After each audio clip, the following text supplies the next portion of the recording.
Second, you see the exits marked clearly on your left and right. There's also 3 exits in the back. In the event of some sort of emergency, please exit at the exit location closest to you, okay? And for the folks that have some mobility issues, Thomas Quinn, please go out this door. There's been a change, and it has confused a few folks because there is a ramp on this side also, but this is a loading ramp, and it is not ADA compliant. So this one is. So just make sure you are attuned to that. The restrooms are out this door and down the hall. So sit back, relax, enjoy your day, veterans. Enjoy your day.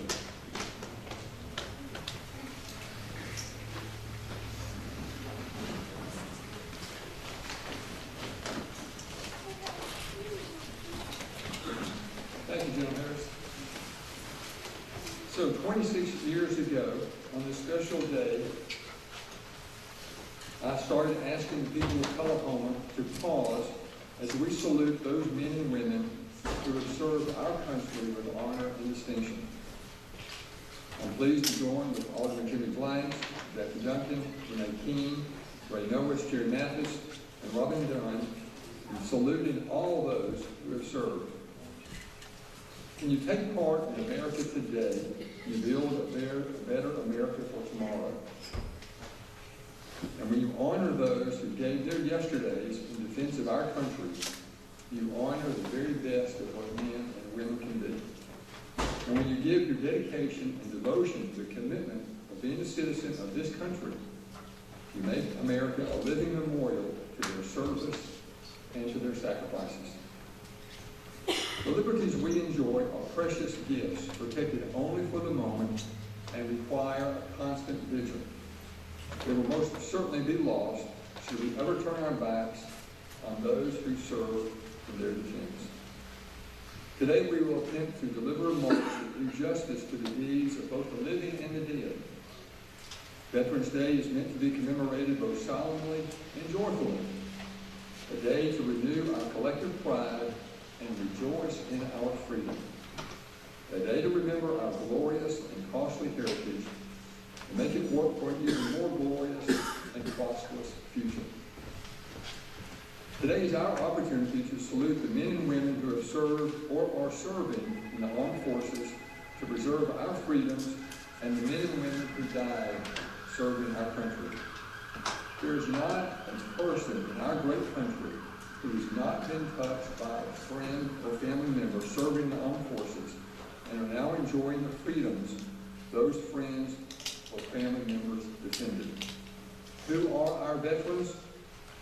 They're men and women who feel an extra heart tug when the flag goes by. They love peace because they know the price of war and the price of freedom. They will always remain America's most honored citizens. They are our veterans. America, home of the free, because of the brave. Thanks everyone for being here today, especially our veterans. We honor you and your service. Those that are able, ask that you please stand, ask the scouts to post the colors, and remain standing for the national anthem and pledge of allegiance. Thank you. Stand arms.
Let us bow our heads in prayer. Our Father and our God, we turn to you in this hour, mindful of the men and women who have served and who continue to serve this great nation through our armed forces. For the unsung heroes of our nation who have risked or have even given their lives for us and for the cause of freedom. We praise you for their courage, their unwavering commitment, and their service. For our veterans gathered here this morning, for our veterans who are lonely, who are displaced in our world today, for those in a VA, for those in a hospital, for those in a nursing home. Tend to them as you have promised, assuring them that you are their good shepherd and great physician, and that you will never leave them nor forsake them. For those who continue to serve, we give you thanks. Bless the men and women who serve within our borders and who are scattered throughout the world. For those, O Lord, who have lost a loved one, a father, a mother, a son, a daughter, that you bind up the brokenhearted with your comfort, with your peace, with your strength, and give to each one of us gathered here today renewed strength that we may serve you and serve our neighbor as never before. We ask all this in the name of Jesus Christ, your Son, our Lord. Amen.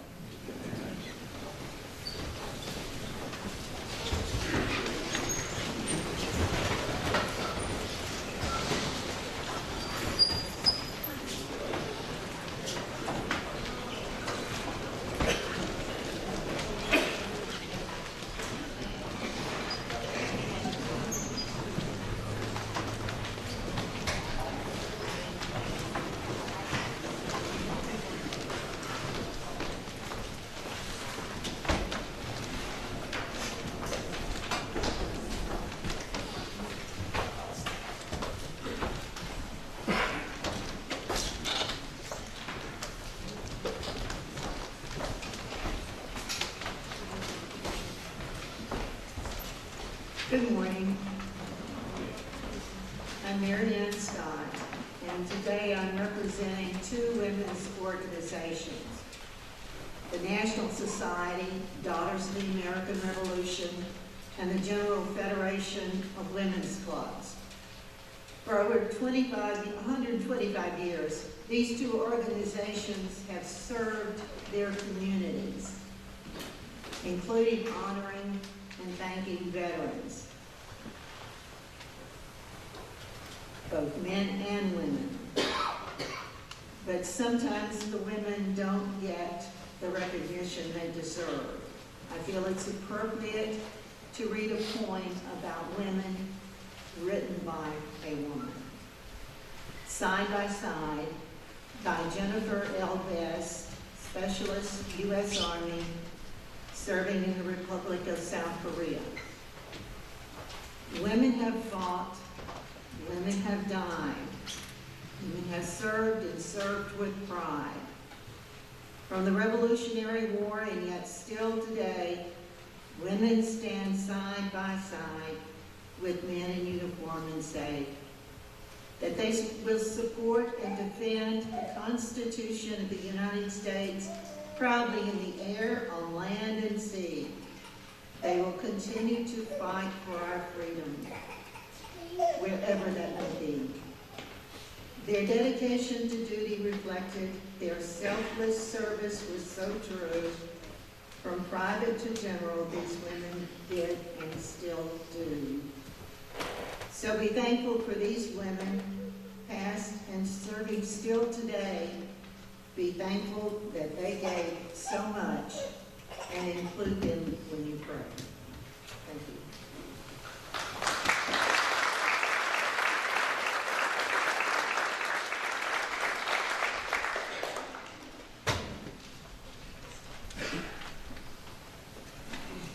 Good morning. It is an honor and a privilege for me to be a part of this great program this morning. I just want to say a thing or two about the inspiration that I get just from being around some people. As a writer of inspirational poetry, it takes something to inspire me, and I get inspired every day just from being around people. Certain people in particular. One, I just want to acknowledge is for writing this poem today, one of my inspirations is always I will service people that have died for the great cause of freedom. One in particular didn't die, he's still with us. In fact, he's the only one that is with us that I'm dedicating this to. My friend, Mr. Lieutenant Thomas Cain, he is with us today, and just want to say a word to honor him. He's a good man. I've got to look at my phone, heard a phone ring the other day, and I looked at the caller ID, and Mr. Cain called, and I hear from him once every now and then. He's a blessing to my ear just to talk with him, to know he's still here, that the things that he's done. This book right here, I can't read a word of it. It's a book written in Korean. So they wrote this about Mr. Lloyd. He did such a job over there that not only do we honor him here, they honor him over there. This is a French medal that was reissued to him because he had a house fire that burned his medals. And so there's been quite a few, I think, an effort to get some of them reissued, but this is one from the French government that was reissued to him. And I just want to acknowledge him for what he did.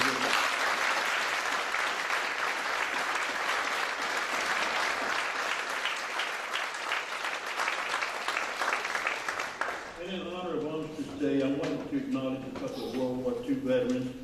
Never had the privilege of knowing, but one was Mr. William Carden, father of my friend Bill Carden, who is with us today. My grandmother's brother, Alban Martin, who was sent to the front lines in World War I and died not long after he got over there from disease, I believe, that was rampant at the time.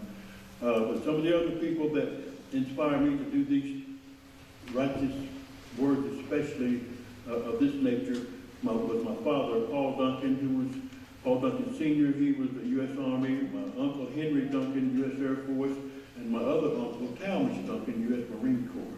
So these are some of the people that inspire me to do great things. And every year that I've been part of this program, I've always dedicated this poem to Mr. William Bryant, who I took care of for so many years. He was a disabled veteran, but fought on the front lines in Normandy.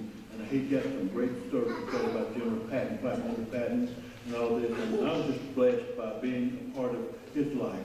Mr. Clifford Allison, U.S. Army, who just died about 6 months ago. And I had the honor of saying a few words at his funeral. Mr. William Kesey used to be my neighbor. He was a Navy veteran.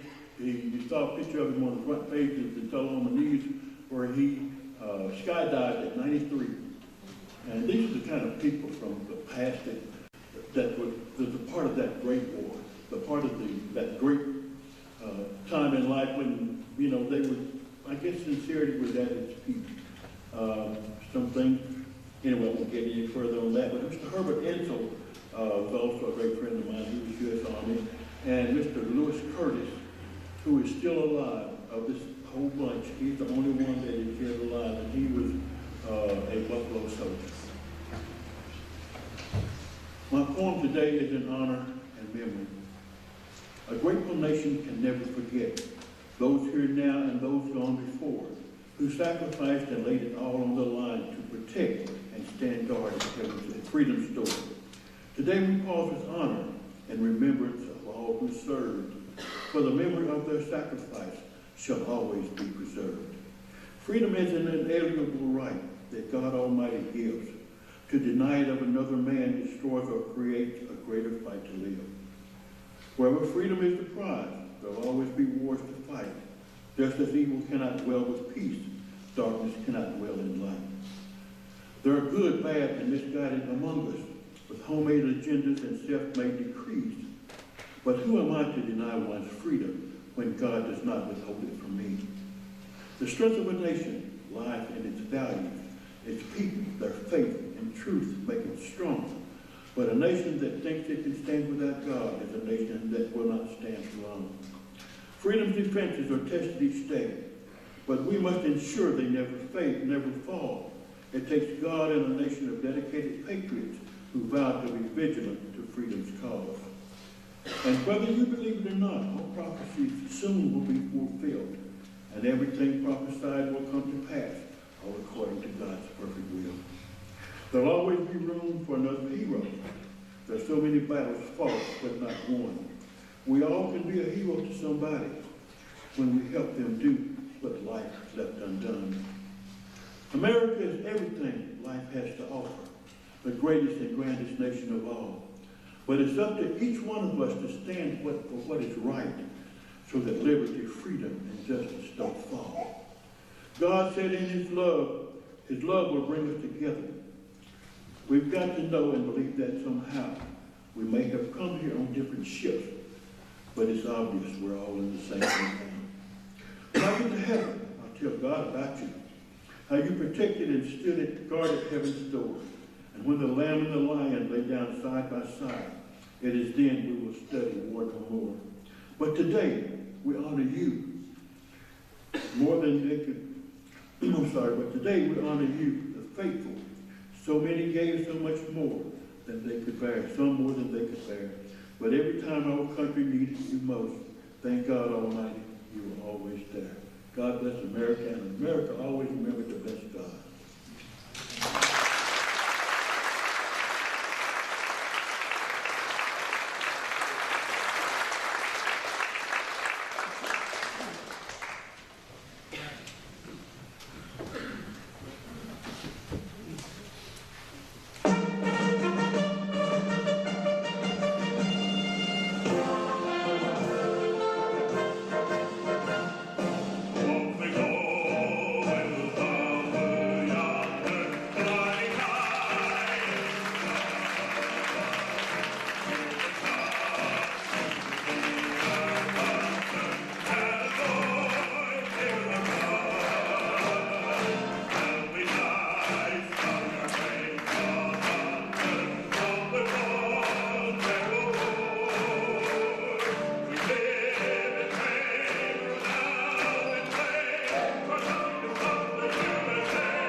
Nadia Cain. I'm a freshman at Tullahoma High School, and I was invited here by Mayor Curley. Thank you so much for having me. I would also like to take a moment to remember all of those who served in World War I. I thank them for defending our liberties and allowing us to live our exceptionally wonderful lives.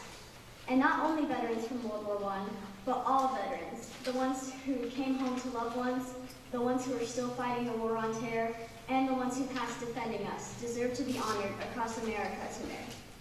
Growing up a military child, I have experienced unique and humbling events that have further strengthened my appreciation and pride towards our veterans. The spouses and children of our veterans serve just as much in different ways, as they relocate every few years, and they are often separated from loved ones. I grew up with my mom, who served in the United States Air Force for 12 years as an aerospace physiologist. My brother, who is now 10, a wide variety of always changing pets, and, ladies and gentlemen, I am proud to introduce Colonel Scott A. Cain, commander of the Arnold Engineering Development Complex. He has been serving for 23 years, but most importantly, he is my dad.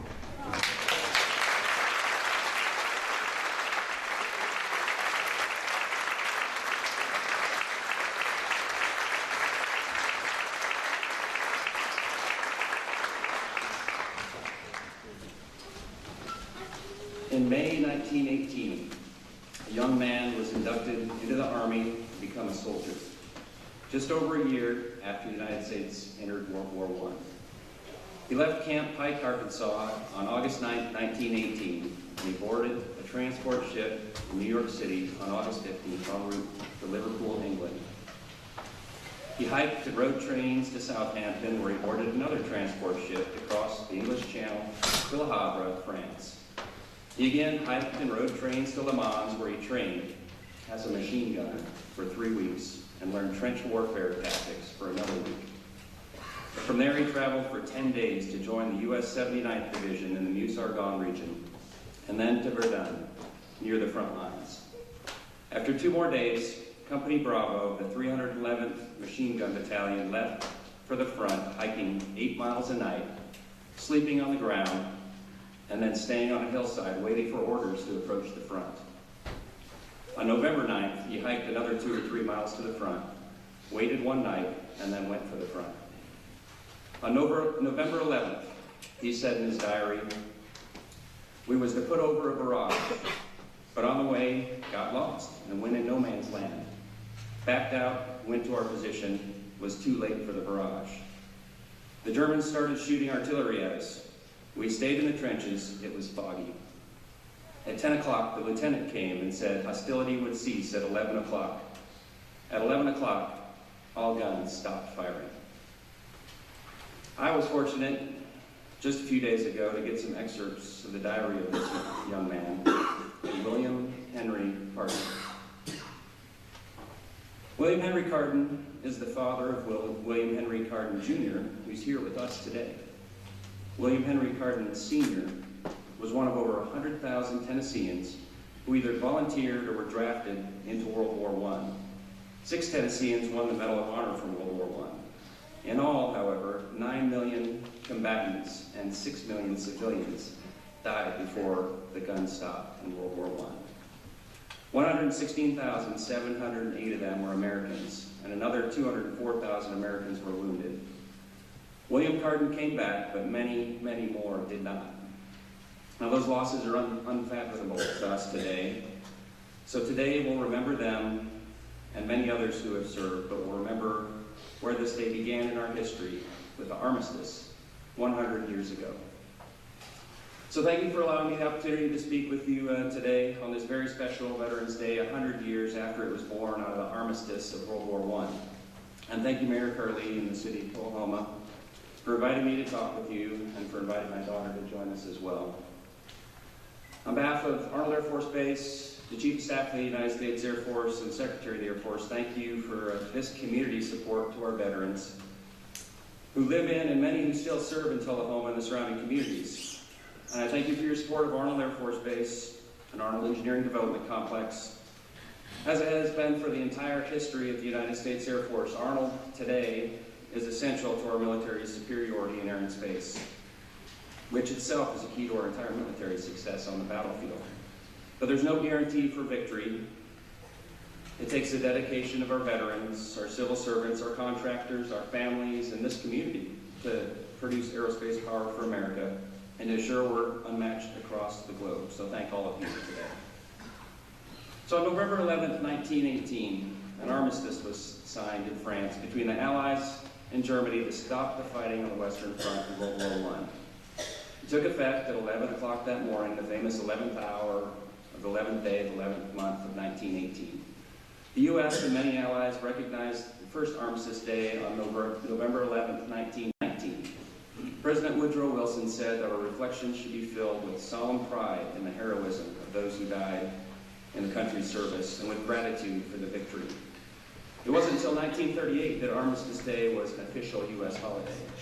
After World War II, Randall Weeks, a World War II veteran from nearby Alabama, promoted the idea of expanding Armistice Day to recognize all veterans, not just those who died in World War I. And it took until 1954 for it to become law, but that year, Armistice Day became Veterans Day, and it has been ever since. It's a day to recognize all those who served in the armed forces. So this Veterans Day, I welcome you to listen to what I have to say, but I have to tell you, my audience is sitting up here on the stage by my side, and also sitting out in the audience. I decided the most important thing I could do today is to make an attempt to tell my son and daughter why it is that veterans serve. First, veterans serve because their nation is called. Like it called William Henry Carden Sr. Some of those 100,000 Tennesseans and the 4 million members of the American Expeditionary Forces World War I volunteered out of a sense of duty, and some were conscripted. In fact, the Selective Service Act of 1917 was established to do just that, to raise an army for the United States in World War I. You see, the Army of the early 1900s was only about 100,000 strong, and the National Guard about the same size. But we Americans have always known that there are some things that are worth fighting for. And we're willing to fight when the things that we most cherish, our liberties and those of our allies, are threatened. In 1918, the United States made this decision to fight tyranny in Europe. In 2018, we have new threats. And again, the nation is calling on the Department of Defense and veterans to protect those things we cherish in the world order that protects us. See, for decades now, the United States and our military have been focused on countering terrorism and extremism around the globe. This was the priority, and the greatest military on the earth has been successful in countering this threat, and we continue to work towards eliminating this threat from the planet. However, during this time that we've been fighting extremists, great powers have risen and closed gaps in our military superiority that we need to address. The strategy for this is laid out in the National Defense Strategy of 2018. This strategy fundamentally refocuses the Department of Defense on not a new threat, but a new priority, which is our peer competitors. These peer competitors, the other great powers in the world, seek to change the world order and the model on which societies are built. And that model is not one that preserves individuals' liberty, and it's a threat to our way of life. Dr. Michael Griffin, Undersecretary of Defense for Research and Engineering, in a recent speech in the local area, described this threat as existential, one that threatens the existence of our way of life. So our nation is calling on its military, among the other instruments of national power, to be a bulwark against these threats, and it will take the current and the next generation to answer this call. So the first reason veterans serve is simply they serve for their country and they answer their nation's call. Of those serving today, however, none are conscripts. They're all volunteers. The history of our volunteer force goes back to our own revolution. General George Washington requested the government be given the power of conscription, but the Continental Congress turned down his request. In the Civil War, President Lincoln imposed a draft, which led to riots in the streets. It wasn't until before World War II that we had our first peacetime draft, which ultimately provided about 2/3 of our veterans who served in World War II. The draft continued through the Vietnam War, but the anti-war movement led to President Nixon establishing a commission that recommended the end of the draft. In 1973, the draft law in the U.S. expired and Congress did not extend it. Then started the current era of the all-volunteer force. So this is the second reason that veterans serve. They volunteer. Our nation's men and women, sons and daughters volunteer, and they volunteer for a number of reasons. And whether they join to get new opportunities in their life, or if they join because of a family legacy, whatever their reasons, they share a sense of service and develop a unique sense of duty. And whether they stay in the military for a career, or if they serve a short enlistment, they share patriotic blood in their veins and a love of this country. But ultimately, they serve for you, Nadia and Evan. Before I knew you, before you existed, I hoped that you would be here one day. And I knew what I wanted for you. Just as I know now what I want for you. I want the same opportunities I have still in this great country. I want the same liberties for you and your generation that I found and fell in love with in this great country. And I want you to respect those and to support those who serve for the rest of your life. Our veterans serve for you, our families, and our future. So William Carden approached the line and then left with his life on Armistice Day, 100 years ago. Today, our veterans still approach that line, and not all return with their lives, and many do. We respect and honor the dead and those who died in combat, and today we respect and honor the veterans who returned. So I had the good fortune of reading a bit of the diary of a World War I veteran who returned from the front. There aren't as many diaries to go back to. People just don't write them today. And there are many war diaries that have and will still go unread. What we can do, though, what you should do, all of us, is to listen to our veterans' stories. Ask about them, read about them, retell those stories. Most veterans are humble and private about their experience. I implore you, us, all of us, to take a little extra effort to just ask our veterans what they've done to serve. By doing this, we honor them, but by asking and listening to them, we can bring everyone a better understanding of what our veterans do and what they have done, and we can better understand what wars really mean and why veterans serve. Veterans serve because their nation called.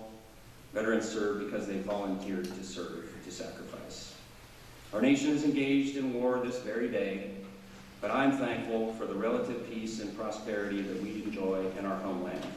Let's all be thankful today for those who brought it, our veterans. Thank you.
world am I supposed to follow that?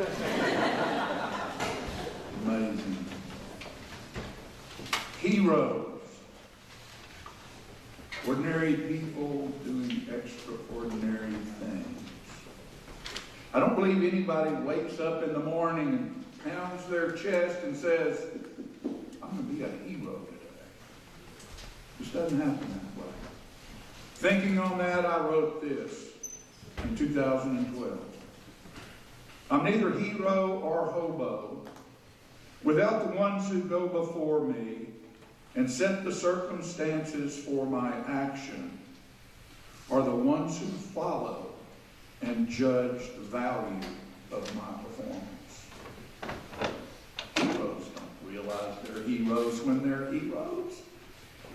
They're probably just glad they made it, like a lot of you folks. Heroes come in all kinds of sizes, shapes, descriptions. There's parents that are heroes. They're big, they're small. There's teachers that are heroes. Doctors, lawyers, preachers. All kinds of heroes. At the top of the list, there are military heroes, our veterans.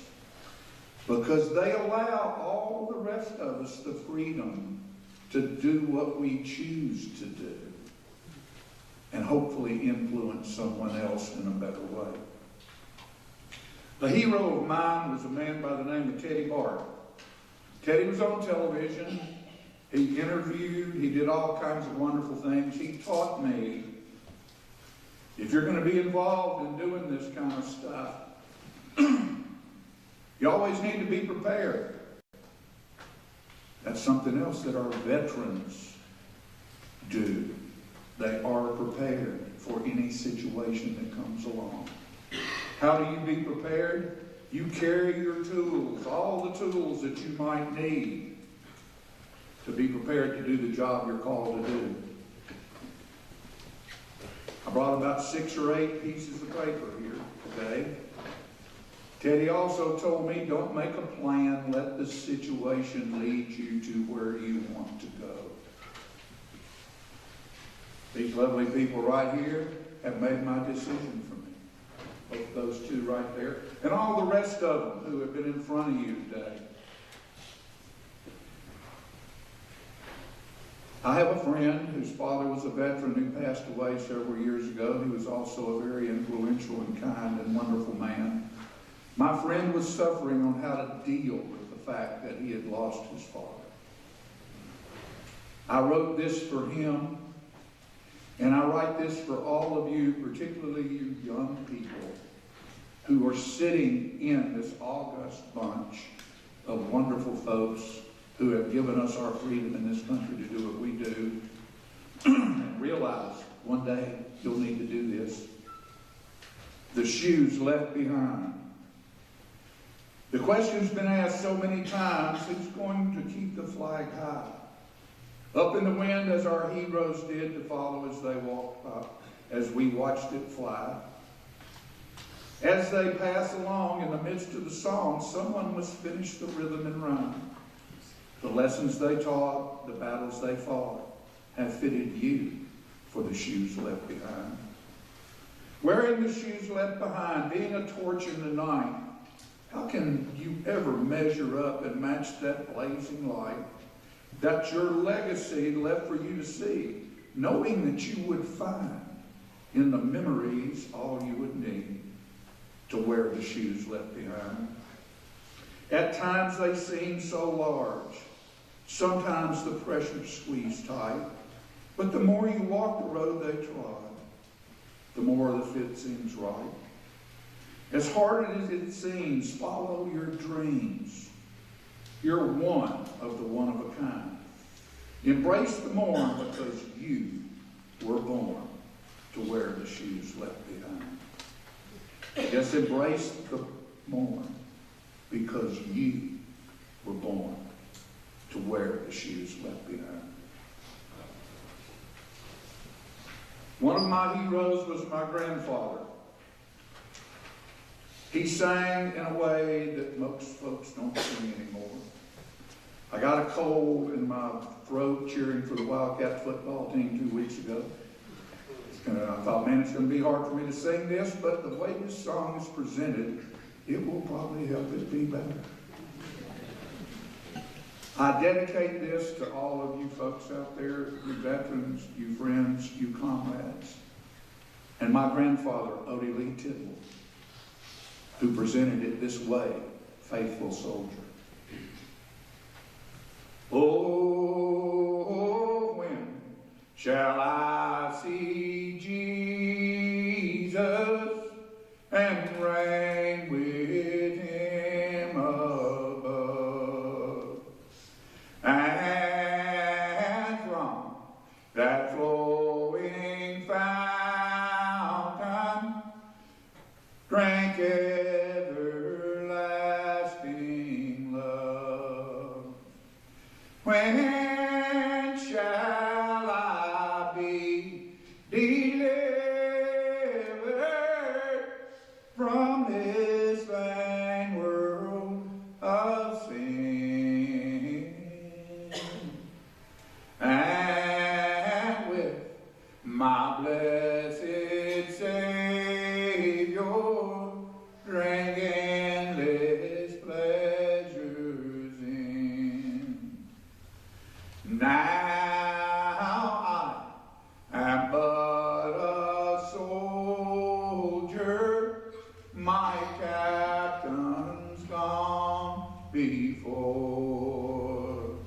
He has given me my orders and given me ne'er give o'er. His promises are faithful, a righteous crown he'll give, and with his valiant soldiers eternally shall live.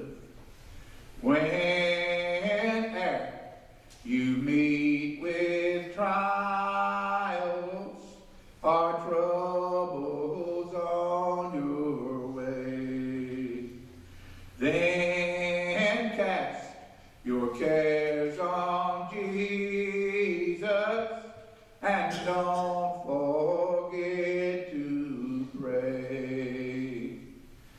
Gird on the gospel's armor of hope and faith and love.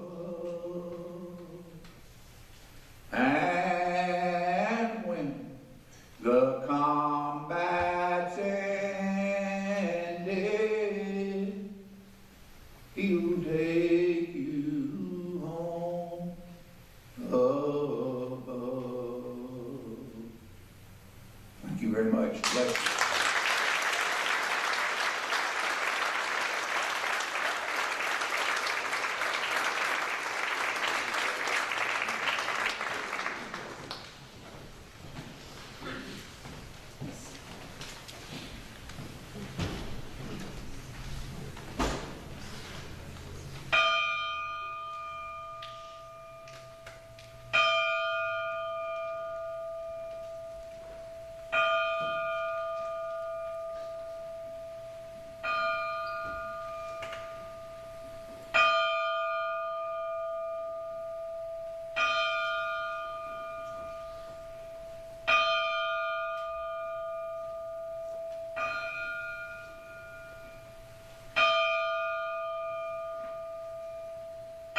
Thank you for being here today. We honor our veterans. Please join us for refreshments in the room besides. Thank you.